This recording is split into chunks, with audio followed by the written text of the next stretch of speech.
사도행전 27장 1절에서 26절 하나님의 말씀을 들으십시오. 우리가 배를 타고 이달리아에 가기로 작정되매 바울과 다른 죄수 몇 사람을 아구스도 대의 백부장 율리오란 사람에게 맡기니 아시아 해변 각처로 가려 하는 아드라무떼노 배에 우리가 올라 항해할세 마게도냐의 데살로니가 사람 아리스다고도 함께하니라. 이튿날 시돈에 대니 율리오가 바울을 친절히 대하여 친구들에게 가서 대접받기를 허락하더니 또 거기서 우리가 떠나가다가 맞바람을 피하여 구브로 해안을 의지하고 항해하여 길리기아와 밤빌리아 바다를 건너 루기아의 무라시에 이르러 거기서 백부장이 이달리아로 가려 하는 알렉산드리아 배를 만나 우리를 오르게 하니 배가 더디가 여러 날 만에 간신히 니도 맞은편에 이르러 풍세가 더 허락하지 아니하므로 살몬의 앞을 지나 그레데 해안을 바람막이로 항해하여 간신히 그 연안을 지나 미항이라는 곳에 이르니 라세아시에서 가깝더라. 여러 날이 걸려 금식하는 절기가 이미 지났으므로 항해하기가 위태한지라 바울이 그들을 권하여 말하되 여러분이여 내가 보니 이번 항해가 화물과 배만 아니라 우리 생명에도 타격과 많은 손해를 끼치리라 하되 백부장이 선장과 선주의 말을 바울의 말보다 더 믿더라. 그 항구가 겨울을 지내기에 불편하므로 거기서 떠나 아무쪼록 베닉스에 가서 겨울을 지내자 하는 자가 더 많으니 베닉스는 그레데 항구라 한쪽은 서남을 한쪽은 서북을 향하였더라. 남풍이 순하게 불매 그들이 뜻을 이룬 줄 알고 닻을 감아 그레데 해변을 끼고 항해하더니 얼마 안 되어 섬 가운데로부터 유라굴로라는 광풍이 크게 일어나니 배가 밀려 바람을 맞추어 갈 수 없어 가는 대로 두고 쫓겨가다가 가우다라는 작은 섬 아래로 지나 간신히 거루를 잡아 끌어올리고 줄을 가지고 선체를 둘러감고 스르디스에 걸릴까 두려워하여 연장을 내리고 그냥 쫓겨가더니 우리가 풍랑으로 심히 애쓰다가 이튿날 사공들이 짐을 바다에 풀어버리고 사흘째 되는 날에 배의 기구를 그들의 손으로 내버리니라. 여러 날 동안 해도 별도 보이지 아니하고 큰 풍랑이 그대로 있음에 구원의 여망마저 없어졌더라. 여러 사람이 오래 먹지 못하였음에 바울이 가운데 서서 말하되 여러분이여 내 말을 듣고 글에 대해서 떠나지 아니하여 이 타격과 손상을 면하였더라면 좋을 뻔하였느니라. 내가 너희를 권하노니 이제는 안심하라. 너희 중 아무도 생명에는 아무런 손상이 없겠고 오직 배뿐이리라. 내가 속한 바 곧 내가 섬기는 하나님의 사자가 어제 밤에 내 곁에 서서 말하되 바울아 두려워하지 말라. 내가 가이사 앞에 서야 하겠고 또 하나님께서 너와 함께 항해하는 자를 다 내게 주셨다 하였으니 그러므로 여러분이여 안심하라. 나는 내게 말씀하신 그대로 되리라고 하나님을 믿노라. 그런즉 우리가 반드시 한 섬에 걸리리라 하더라. 아멘. 잠시 기도하겠습니다. 복되신 하나님 아버지, 오늘 저희들이 또 주님의 귀한 말씀 앞에 섭니다. 이 귀한 말씀을 통하여 우리 모두가 하나님의 뜻을 잘 발견하고 순종의 자리로 나아갈 수 있도록 또 주님께서 주시는 많은 위로를 얻을 수 있도록 이 시간 귀한 은혜를 허락하여 주옵소서. 성령 하나님께 모든 것들을 맡겨드리오며 예수님의 이름으로 기도드립니다. 아멘.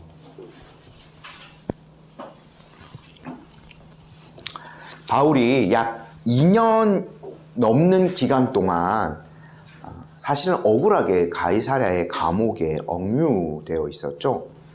2명의 총독 벨릭스와 보르기오 베스도 그리고 1명의 분봉왕 아그리빠가 바울을 신문하였지만 결코 어떤 죄도 찾지 못하였습니다. 그러나 바울이 재판을 받던 도중에 예루살렘이 아니라 로마의 황제인 가이사 앞에서 재판을 받기로 청하였으므로 결국 바울은 죄수의 신분으로 로마로 압송되어야만 했습니다. 그래서 저희가 27장, 28장 이제 사도행전의 마지막 부분은 바울이 어떤 행로를 통하여서 결국 로마에 이르게 되었는가를 함께 살펴볼 것입니다. 어떤 사람들은 바울의 지금 이 여정, 배를 타고 로마로 떠나는 이 여정을 바울의 4차 전도 여행이라 표현하기도 합니다. 상당히 사실은 일리가 있는 표현이기도 합니다. 비록 바울이 1차, 2차, 3차 전도 여행처럼 교회의 공식적인 파송을 받거나 원하는 목적지에서 복음을 자유롭게 전하는 장면은 잘 볼 수 없지만, 그러나 바울은 죄수의 신분으로도 로마에 가서 복음을 전할 목적을 분명히 가지고 있었기 때문에 이 여행을 전도 여행이라 부를 만합니다. 두 가지 이유를 들 수가 있겠는데요. 첫 번째는 하나님께서 직접적으로 바울에게 네가 로마에서도 복음을 전해야 한다라는 소명을 주셨기 때문입니다. 저희가 후반부 얘기하면서 아마 사실 가장 많이 언급한 성경 구절일 겁니다. 사도행전 23장 11절에 하나님께서 이렇게 바울에게 직접 말씀하셨죠. 그날 밤, 이 그날 밤이란 것은 바울이 예루살렘에 입성해서 사람들에게 잡히고 그 산헤드린 공회에서 신문을 받고 겨우 탈출하였던 그날 밤입니다. 그날 밤에 주께서 바울 곁에 서서 이르시되 담대하라, 내가 예루살렘에서 나의 일을 증언한 것 같이 로마에서도 증언하여야 하리라 하시니라. 바울은 이 하나님의 음성을 직접 들었습니다.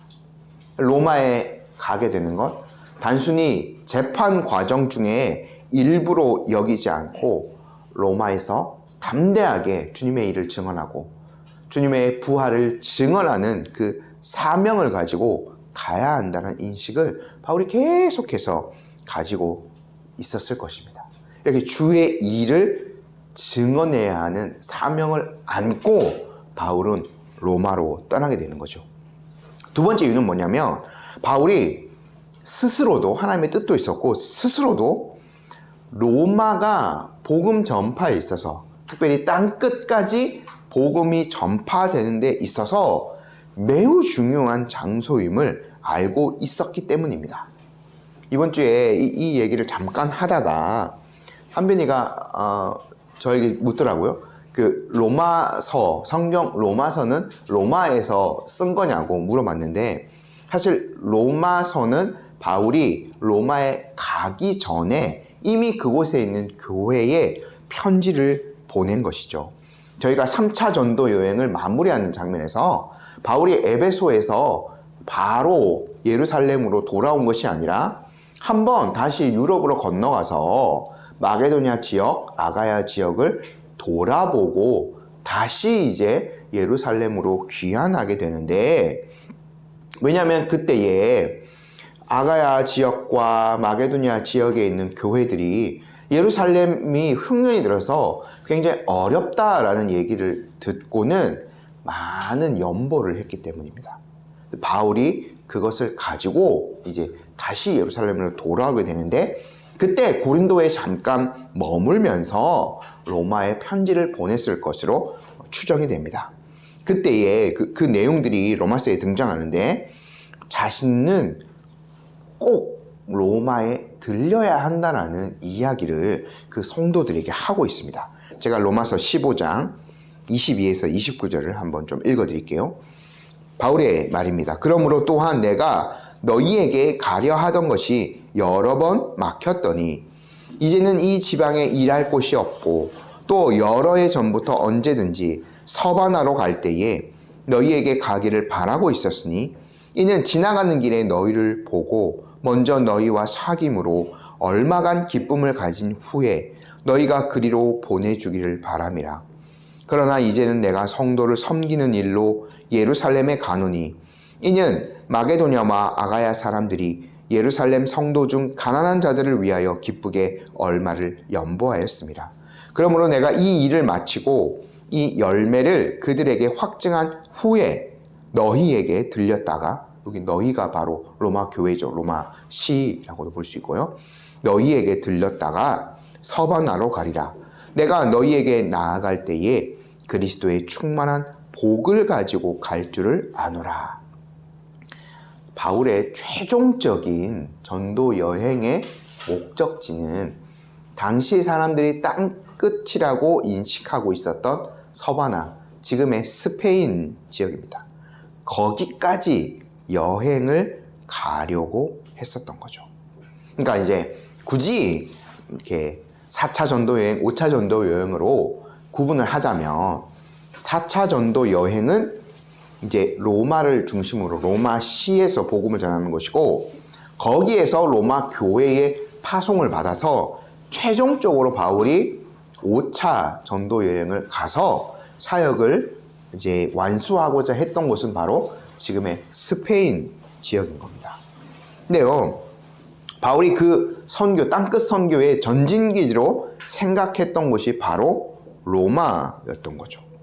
거기에서 로마 도시 자체와 또 로마에 세워진 교회에 충만하게 하나님의 복음의 은혜를 나누고 땅끝으로 출발하기를 원했던 것입니다. 그러니까 이제 왜 바울이 그 로마를 꼭 가기를 원했는가? 이 당시에도 오늘날까지 이어지는 그런 속담이죠. 모든 길이 로마로 통한다. 로마라는 이 나라 이름 자체가 로마 시의 이름을 따서 이렇게 로마라는 나라까지 이렇게 지어지게 된 것이고요. 당시에 정치와 경제와 문화 모든 것의 핵심 도시입니다. 세상의 중심이라고 이 당시 사람들이 했던 로마의 황제가 그곳에 머물고 있는 곳이었죠. 그러니까 복음을 들어야 할 수많은 사람들이 그곳에 있었습니다. 그러므로 바울은 로마를 꼭 들르고 싶어 했던 거죠. 근데 바울이 이렇게 로마서를 썼을 때 15장의 이 내용 생각해보면 그냥 예루살렘에서 충만한 열매를 거두고 이제 자유인의 신분으로 그 전 1차, 2차, 3차 전도 여행 때 갔던 것과 마찬가지로 교회의 파송을 받아서 당당하게 로마로 가고 싶었을 것입니다. 그러나 결국 바울은 죄수의 신분으로 묶인 채로 로마에 가게 되는 거죠. 로마에 가서 주님의 일을 하는 것, 주의 이름을 전하는 것은 분명한 하나님의 뜻이었습니다. 그러나 하나님께서는 바울을 죄수의 신분으로 이제 로마로 보내시고 황제 앞에서 재판을 받게 하시는 거죠. 그렇기 때문에요, 바울은요, 다른 죄수들과 함께 로마로 이동을 하게 됩니다. 1절 말씀 저희 함께 다시 한번 읽어볼게요. 우리가 배를 타고 이달리아에 가기로 작정되매 바울과 다른 죄수 몇 사람을 아구스도 대의 백부장 율리오란 사람에게 맡기니. 1절에 이 여행에 많은 정보들이 포함되어 있습니다. 제가 몇 차례 설명을 드렸는데 우리가 라는 이 표현이 들어간 거 보면 이 바울이 지금 로마로 압송되어 가는 과정 중에 누가가 분명히 함께 했을 것으로 보여집니다.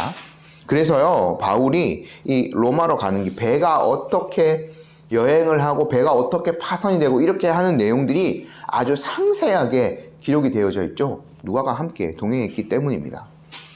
이제 바울이요, 아까 말씀드렸던 대로 죄수의 신분이었기 때문에 다른 죄수들도 몇몇이 함께 이동을 하게 되죠.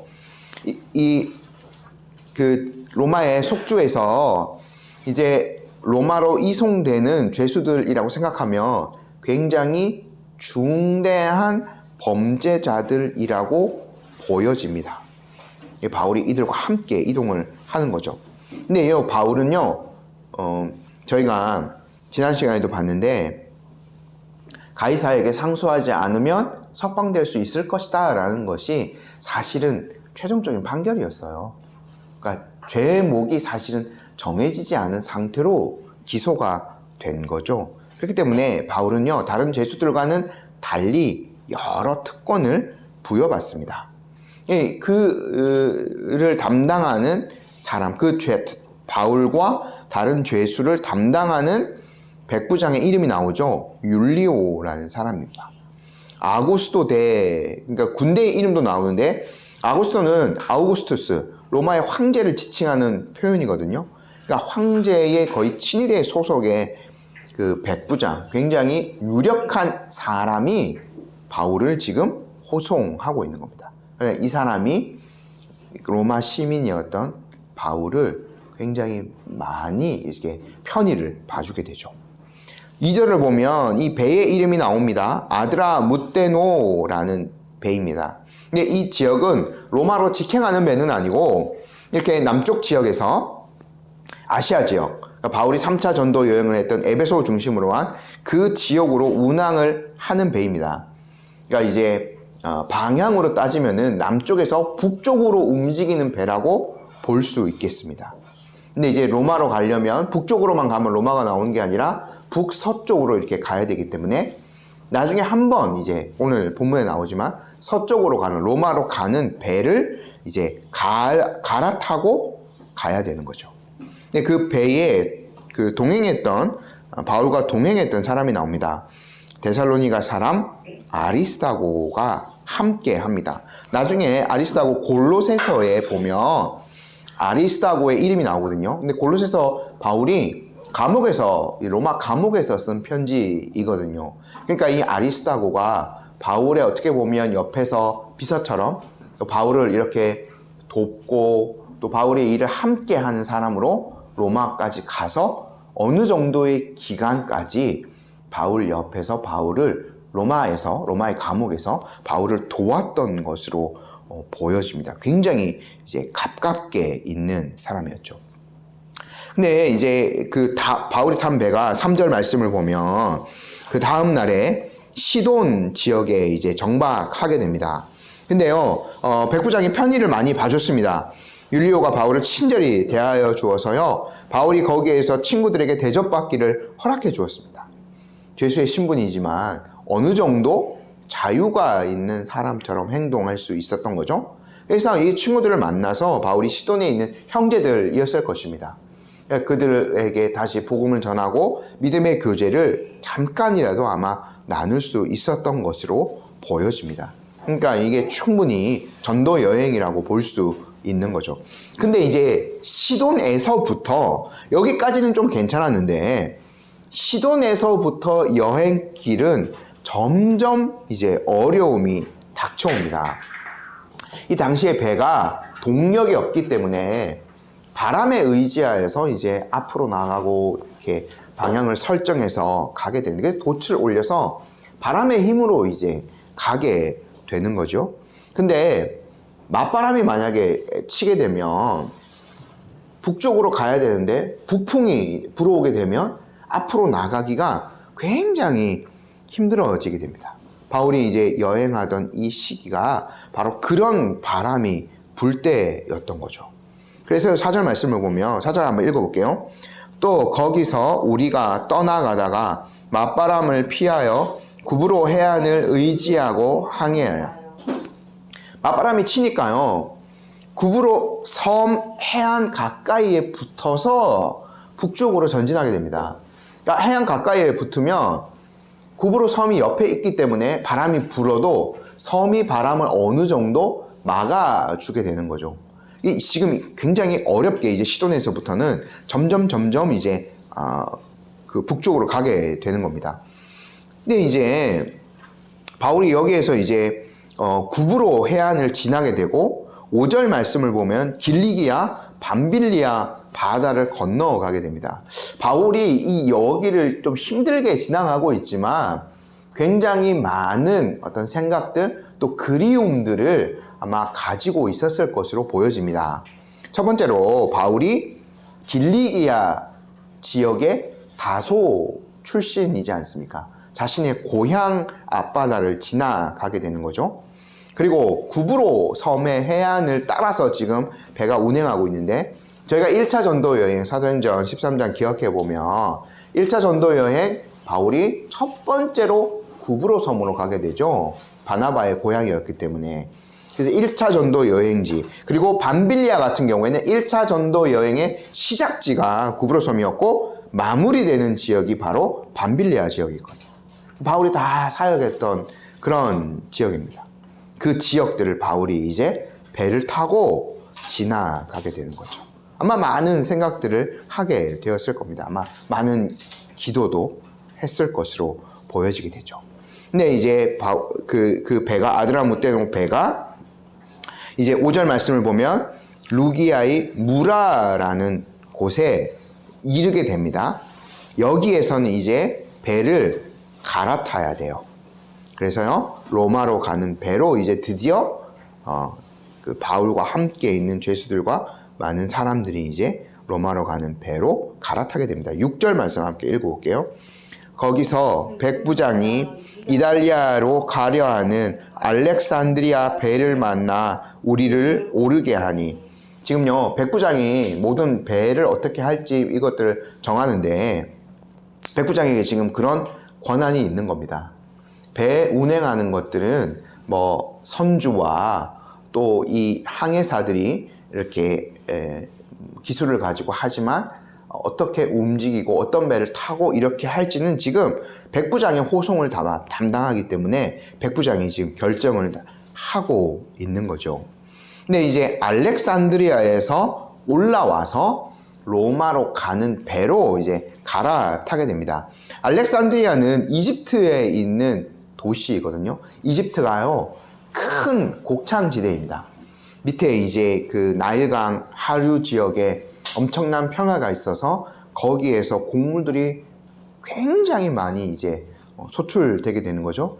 그래서 그 알렉산드리아에서 로마로 황제 앞에서도 해야 되기 때문에 또 장사도 해야 되기 때문에 큰 배가 운항하면서 그 알렉산드리아의 곡물을 로마로 이제 실어 나르는 거죠. 그래서 이제 무라라는 곳에서 이제 아주 큰 이 곡물선 그 배로 이제 갈아타게 되는 겁니다. 사람들도 굉장히 많이 실어 나를 수 있었던 것으로 보여져요. 나중에 보면 270명이 넘는 사람들이 이 배 안에 타고 있었거든요. 그러니까 엄청 이제 큰 배인 거죠. 거기에 이제 오르게 됩니다.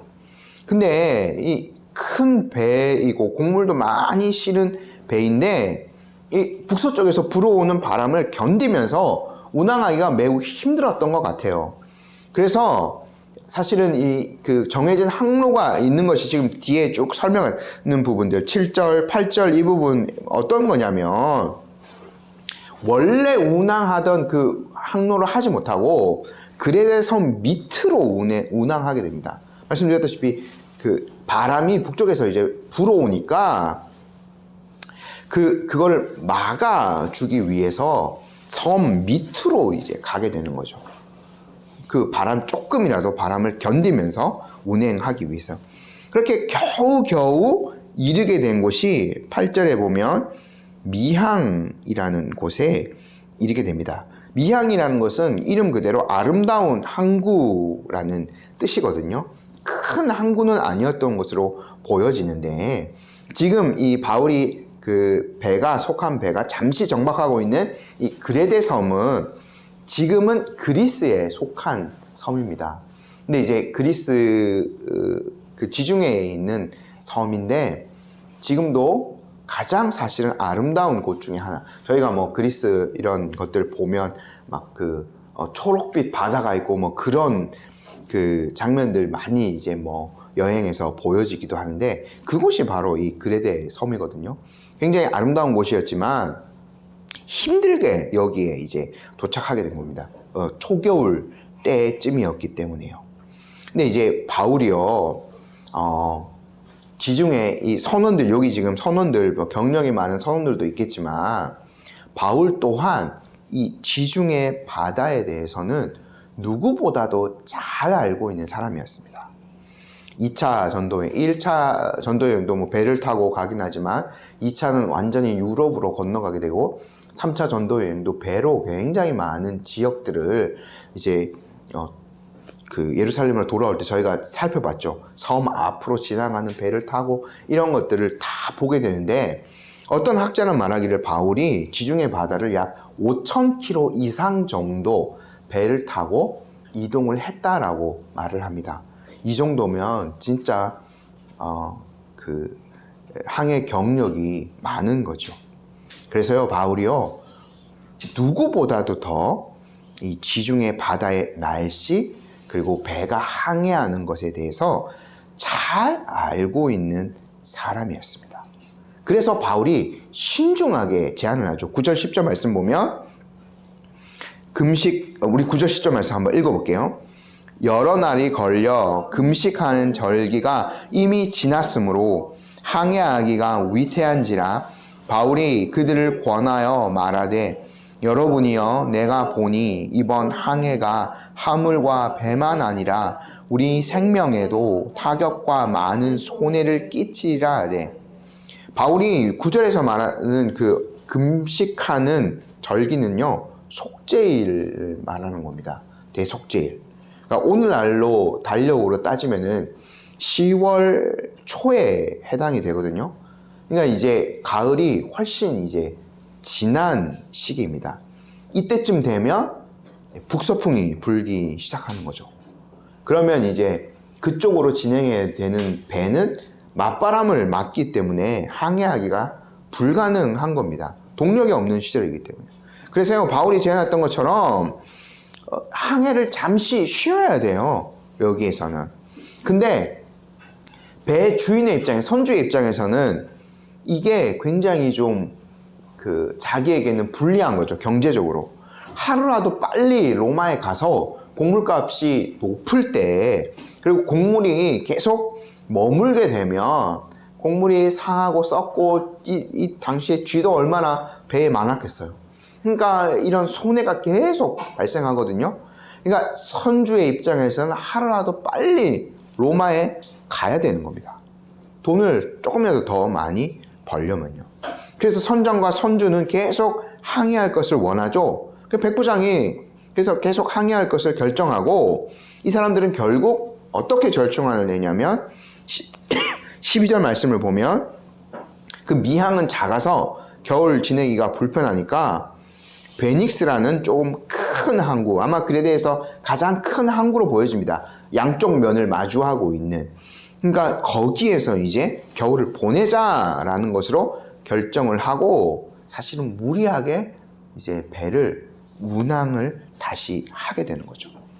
처음에는요, 배가 남풍을 만나서 사람들이 배가 계속해서 순항할 줄 알았습니다. 그런데 이내 배는 아주 큰 폭풍을 만나게 되죠. 저희 13절, 14절 말씀 함께 읽어볼게요.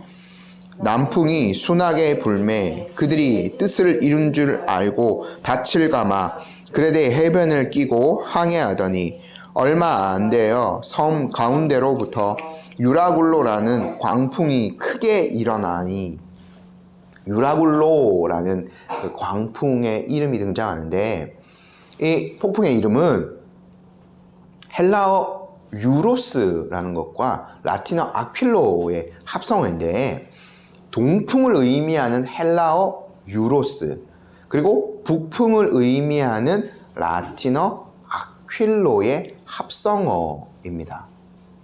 그러니까 이제 그 그레데 섬에 있는 산에서 불어오는 강력한 북동풍을 만나게 된 거죠.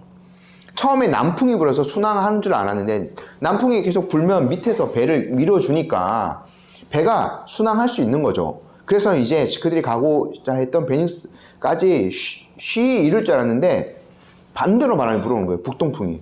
그러면 섬에서 계속 배가 밀려나는 겁니다. 어떻게 방법이 없는 거예요. 동력이 없기 때문에. 이 당시에는 이 돛까지 올렸잖아요. 배가 순항하는 줄 알고. 그러니까 북동풍, 그 강력한 북동풍을 만나서 아무리 애를 써도 이제 그레데 섬에서 자꾸 배가 밀려나게 되는 거예요. 그러니까 이제 그 섬에서 배가 밀려나게 되면 지중해 망망대해거든요. 어디까지 떠내려갈 줄 이들이 상상할 수 없는 거예요. 그래서요 16절부터 19절까지 보면 선원들이요 그 배를 바르게 잡기 위해서 아주 필사의 노력을 기울입니다. 그러니까 지금 이 사람들이 어쩔 수 없이 아주 큰 판단력은 떨어졌지만 그래도 살아남기 위해서 배를 지키기 위해서 그들이 필사적으로 노력하거든요. 좀 요약해서 말씀드리면 한 5가지 정도인데요. 16절을 보면 이들이 가우다라는 작은 섬, 그 지리를 살펴보면 이 사람들이 가고자 했던 베닉스라는 항구로부터 남서쪽으로 약 37km 정도 떨어진 섬입니다. 엄청 지금 배가 밀려온 거죠. 그러니까 근데 섬이 옆에 이 조그만 그런 돌섬이라도 요게 바람을 좀 막아 주었기 때문에 간신히 이 거루를 16절 보면 거루를 잡아다가 배에 끌어올려. 그러니까 거루는요 이 당시에도 그 구명정이 있었던 것 같은데 구명정이 최후로 이것이 필요한 거죠. 그러니까 이 구명정에서 이 배가 이 큰 배가 알렉산드리아에서 출발한 이 배가 부서져도 구명정을 타고 마지막에는 선원들이 어떻게 해서든 살아남아야 하기 때문에 그 구명정을 배 위로 끌어올린 거예요. 항해하는데도 방해가 되고요. 그래서 이제 그것을 지키기 위해서 첫 번째로 이제 구명정을 끌어올립니다. 그 다음에 두 번째로 17절에 배를 단단히 묶는 거죠. 그러니까 앞뒤로 그 밧줄 같은 것들로 배를 묶었어요. 막 이렇게. 왜냐하면 이제 이 당시에 다 나무 배이기 때문에 배가 부서지지 않게 하기 위해서 배가 이렇게 좀 튀어나온 부분이 있죠. 그 부분에 다 이렇게 밧줄로 묶었던 것으로 보입니다. 나무가 이제 다 이렇게 쪼개지거나 이런 것들을 막기 위한 조치인 거죠. 또 세 번째로 보면은 17절에 보면 스르디스에 걸릴까 두려워하여 연장을 내리고 그냥 쫓겨갔다라고 되어 있는데 이 스르디스는요 북아프리카 연안의 해안에 있는 모래톱을 이야기하는 거거든요. 그러니까 지금 여기에서 북동풍을 만나서 계속 가게 되다 보면 지금의 그 리비아 또 알제리 이런 지역이 있는 그 북아프리카 지역까지 가게 되는 거거든요. 그러니까 밀려가는 거예요. 근데 거기 사람들이 그 지리를 어느 정도 알고 있었던 거기 가면 모래톱에 걸려서 배가 산산조각 날 것을 두려워했기 때문에 닻을 내린 거예요. 그러니까 돛도 내리고 이제 뭐 돛을 올리면 더 이제 바람을 많이 타기 때문에 돛 내리고 그 다음에 닻을 내려서 그 닻이 브레이크 역할을 좀 하도록 조금이라도 어디에 걸리면 조금이라도 그 얕은 바다가 나타나면 거기에 걸릴 수 있도록 닻을 이제 내리고 이제 이리저리 막 이제 떠내려 가게 되는 거죠. 또 네 번째로는 18절을 보면 이튿날 사공들이 짐을 바다에 그러니까 배를 좀 더 가볍게 하기 위해서 짐의 일부를 바다에 막 던졌습니다. 그리고 다섯 번째로 마지막으로 보면 19절을 보면 거기에서 또 사흘째 되는 날에 배의 기구들을 버려서 배를 최대한 가볍게 했습니다. 이 배의 기구라는 것은 추측해보면 돛 있잖아요. 돛. 근데 돛을 내리기 위해서는 돛대 큰 나무로 된 돛대가 있었겠죠. 그거를 잘라서 바다에 버린 것으로 보여져요. 이 돛이 이제 필요가 없거든요. 왜냐면 광풍 때문에 배가 이리저리 막 휘달리니까 그것 때문에 배가 더 위험해지니까 그 이제 돛대까지 잘라서 바다에 버린 건 정말 절체절명의 위기가 그들에게 계속 이제 다가온 거죠. 필사의 노력을 했지만 점점 더 절망 속으로 빠져들게 된 겁니다. 그래서요 20절 말씀 저희 함께 한번 읽어볼게요. 여러 날 동안 해도 별도 보이지 아니하고 큰 풍랑이 그대로 있음에 구원의 여망마저 없어졌더라. 이렇게 된 거예요. 그 폭풍이 얼마나 사나웠는지 대충 요 날짜들 뭐 이틀 사흘째 되는 날 계산해 보면 약 11일 정도거든요. 그러니까 이 지중해에 엄청난 폭풍이 닥친 거죠. 그러니까 해도 보이지 않고 별도 보이지 않고 그러니까 이 폭풍의 그 구름 때문에 다 가려져서 이것이 이 당시 나침반도 없었기 때문에 해의 방향 또 별의 방향 이런 것들을 보고 배가 어디로 운행해야 될지 결정을 하는데 그게 없는 거예요. 그러니까 바람이 부는 대로 지금 이 배가 막 이리저리 요동치면서 휩쓸려 가고 있는 것이고 이 사람들은 이제 11일 때쯤 되었을 때 이제는 우리가 끝났구나. 다 여기서 지중해에서 바다에 빠져 죽는구나 라고 생각했습니다. 그러니까 절망적인 상황에서 살아날 수 있을 것이라는 희망조차 모든 사람들이 다 포기해버린 듯 보였죠. 근데 이 절망적인 상황에서 한치의 흔들림도 없는 사람이 있었습니다. 그 사람이 바로 죄수 바울이었죠. 바울은요, 모든 사람이 이제 구원받을 거다, 목숨을 건질 거다라는 희망을 잃은 상황에서 구원의 소망을 모든 사람들에게 전달합니다. 21절, 22절 말씀 함께 읽어볼게요. 여러 사람이 오래 먹지 못하였으니 바울이 가운데 서서 말하되 여러분이여 내 말을 듣고 글에 대해서 이 타격과 손상을 면하였더라면 좋을 뻔하였느니라. 내가 너희를 권하노니 이제는 안심하라. 너희 중 아무도 생명에는 아무런 손상이 없겠고 오직 배뿐이니라. 지금요 11일째 되는 날인데 많은 사람이 음식까지 먹을 수 없는 흔들리는 이상 배가 캄캄한 그런 폭풍 속에서 어떻게 음식을 차려 먹을 수 있겠어요. 그러니까 모든 사람들이 그 배고픔 그리고 이 절망 중에 있을 때에 육체적으로도 가장 그 지쳐 있을 때에 바울이 나서서 구원의 소망을 전달합니다. 근데요 바울이요 그냥 그 막연한 우리 배 걱정 마세요 막연한 그 소망을 전달한 것이 아니죠. 바울은 굉장히 옳은 판단력을 가지고 먼저 이 사람들에게 구원의 소망을 전달합니다. 21절 말씀 보면 내 말을 듣고 글에 대해서 떠나지 아니하였다며 좋을 뻔하였다 이렇게 바울이 얘기하죠. 이거 사람들한테 막 따지고 왜 그랬어요 막 이렇게 하는 그거 아닙니다. 왜냐하면 바울이 다시 한번 상기해 주는 거죠. 그때에 내 판단이 옳지 않았느냐. 그래서 앞으로의 일에 있어서도 나의 판단을 따르면 우리가 구원의 희망을 갖게 될 것입니다 라는 것을 언급하는 표현이에요. 그리고 바울이 뭐라고 얘기하냐고 모든 사람의 생명이 무사할 것을 확신에 차서 선포합니다. 손상을 입는 것은 오직 배뿐이다 라고 말해요. 근데 이것이 참 놀랍죠. 저희가 논리적으로 생각해봐도 배가 다 부서졌는데 이 안에 있는 270명 넘는 사람들이 한 명도 죽지 않아요. 이것도 기적 중에 기적인 거죠. 근데 바울이 어떻게 이렇게 확신에 차서 사람들에게 이 얘기를 할 수 있었을까요? 다 죽지 않을 겁니다 라고 확신에 차서 안심하라고 얘기할 수 있었을까요? 하나님의 분명한 뜻이 바울에게 전달되었기 때문이에요. 저희 23절 24절 말씀 함께 읽어볼게요.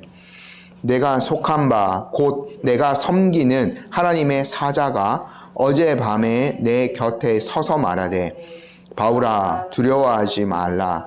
내가 가이사 앞에 서야 하겠고 또 하나님께서 너와 함께 항해하는 자를 다 내게 주셨다 하였으니. 바울은요 주의 천사를 통해서 전달된 명확한 하나님의 뜻을 받았어요. 그 주의 천사가 뭐라고 하면 첫째, 두려워하지 말라 말씀하셨죠. 둘째, 네가 가이사 앞에 반드시 설 것이다 라는 바울의 소명을 다시 확인해 주셨습니다. 이것뿐만 아니라 세 번째, 함께 항해하는 자를 다 너에게 주었다 라는 말까지 하세요. 그러니까 그들의 생명이 안전할 것임을 하나님께서 말씀해 주신 거죠. 요약하자면 바울에게는 하나님이 주신 소명이 있었고 그 소명은 로마에서 복음을 전하는 것이기 때문에 그 소명을 이루시기 위해서 하나님께서 바울을 지켜주시고 살려주실 것이고 그뿐만 아니라 그와 함께 있는 사람들까지 구원해 주실 것임을 하나님께서 주의 천사를 통해 말씀해 주신 거죠. 저희가 이런 그 상황들, 지금 바울이 죄수지만 얼마나 여기에서 중심적인 역할을 하고 있나요? 바울이 모든 중심을 다 잡아주고 있죠. 여기서 배울 점, 저희가 여러 가지 것들 많이 배울 수 있습니다. 이 위기 상황 가운데 흔들리지 않는 바울의 그런 어떤 리더십, 또 용기, 희망을 사람들에게 주는 이런 것들, 부차적으로 배울 것들 많이 있을 거예요. 근데 우리가 핵심적으로 봐야 될 것이 뭐냐면, 중요하게 생각해야 되는 것이 뭐냐면, 이 폭풍과 환란, 그리고 며칠 동안 먹지 못하였던 육체의 극한의 상황 가운데서도 바울이 하나님의 뜻을 발견했다는 거예요. 하나님께서 바울에게 말씀하셨어요. 이게 뭐냐면, 바울은요, 그 상황 가운데서 계속해서 하나님의 뜻을 구하고 찾고 하나님을 바랐다는 거죠. 바울이 11일 동안 함께, 모든 선원들과 함께, 또 다른 제수들과 함께 사투를 벌였겠죠. 바울이라고 해서 가만히 있을 수 있었겠습니까? 아까 배에 함께 탔던 아리스타고 누가 바로 동역자들까지 배를 이렇게 하기 위해서 엄청난 노력을 기울였을 거예요. 하지만 바울은 그 와중에도 계속해서 하나님의 뜻을 구하고 하나님을 찾고 있었다는 거죠. 그때에 이제 응답의 순간이 되어서 약 한 11일째쯤 되었을 때 모든 사람이 희망을 잃은 그 순간에 하나님께서 자신의 뜻을 바울에게 나타내 보여주신 거죠. 가장 위기의 순간, 희망을 사라져버린 순간에 하나님께서 바울에게 찾아오셔서 말씀해 주신 겁니다. 그러니까 바울이요, 이 상황 가운데 하나님과의 그 어떤 교제, 그런 끈들을 결코 놓지 않고 그 상황 가운데서 꾸준히 하나님을 찾았다는 거죠. 그렇게 해서 하나님의 뜻이 바울을 통해서 전달되어진 거예요. 그래서 다시 한 번 더 바울이 사람들을 안심시키죠. 하나님이 뜻이기 때문에 명확하게 이것은 이루어질 것입니다 라고 안심시킵니다. 저희 25절, 26절 말씀 함께 한번 읽어볼게요. 그러므로 여러분이여 안심하라. 나는 내게 말씀하신 그대로 되리라고 하나님을 믿어라. 그런즉 우리가 반드시 한 섬에 걸리리라 하더라. 바울이 믿는 하나님, 저희가 동일하게 믿는 하나님 어떤 분이십니까? 전능하신 하나님이시지 않습니까? 창조 때에 빛이 있으라 하면 그대로 하나님의 명령대로 세상에 빛이 존재하였습니다. 있는 것에서, 아무것도 없는 것에서 모든 것을 자신의 말씀으로 만드신 분이 우리가 믿는 하나님입니다. 전능하신 하나님이신 거죠. 약속하신 것을 반드시 이루시는 하나님이 우리의 하나님이십니다. 그 하나님께서 바울에게 안심하라, 그리고 모든 사람이 구원을 받을 것이다 라고 약속해 주셨어요.